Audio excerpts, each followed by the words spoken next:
ശ്രീമന്നാരായണീയം ദശകം 12 വരാഹാവതാരം ശ്ലോകം 2.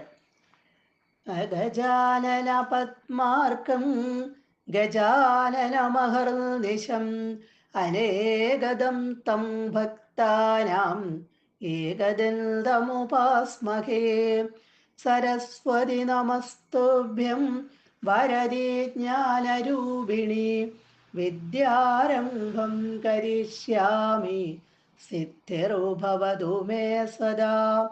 ഗുരുർബ്രഹ്മാ ഗുരുർവിഷ്ണുർഗുരുർദേവോ മഹേശ്വര ഗുരുഃ സാക്ഷാത് പരം ബ്രഹ്മ തസ്മൈ ശ്രീ ഗുരവേ നമഃ.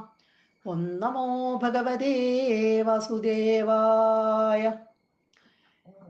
കഷ്ടം പ്രജാ സൃജതി മയ്യ അവനിർനിമഗ്ന സ്ഥാനം സരോജഭവ കൽപ്പയ തത്പ്രജാനാം ഇത്യേവമേഷ കഥിതോ മനുനാ സ്വയം ധൂർ അംഭോരുഗാക്ഷ തവ പാദയുഗം വ്യചിന്തീത്.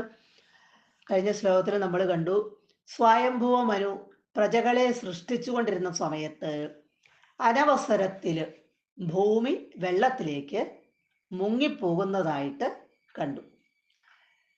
മഹർഷിമാരോടുകൂടി സത്യലോകത്തില് വാണരുളുന്നവനും ഭഗവാന്റെ പാതാരവിന്ദങ്ങളെ സേവിക്കുന്നവനുമായ ആ ബ്രഹ്മാവിനെ പോയി സ്വയംഭൂമനു ശരണം പ്രാപിച്ചു.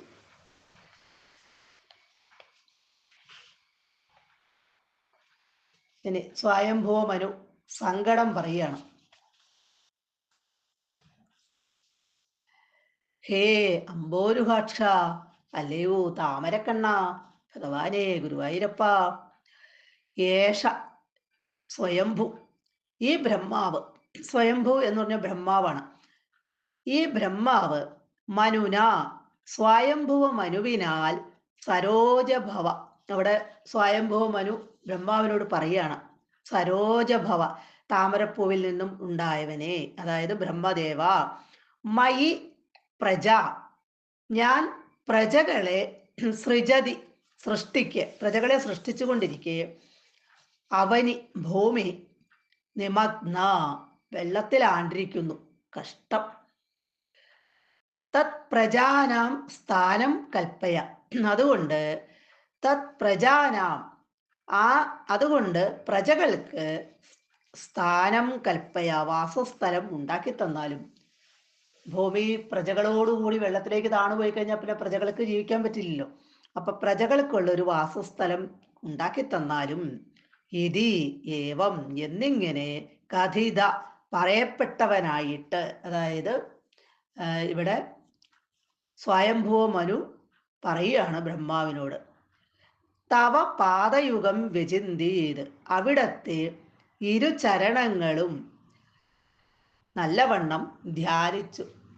ഇവിടെ ബ്രഹ്മാവിൻ്റെ അടുത്ത് സ്വയംഭുവ മനു ഈ കാര്യം പറയുമ്പോൾ സ്വയംഭുവ മനു ഭഗവാന്റെ പാദങ്ങളെ നല്ലവണ്ണം ധ്യാനിച്ചു. സർവത്ര ഗോവിന്ദ നാമ സങ്കീർത്തനം, ഗോവിന്ദ ഗോവിന്ദ.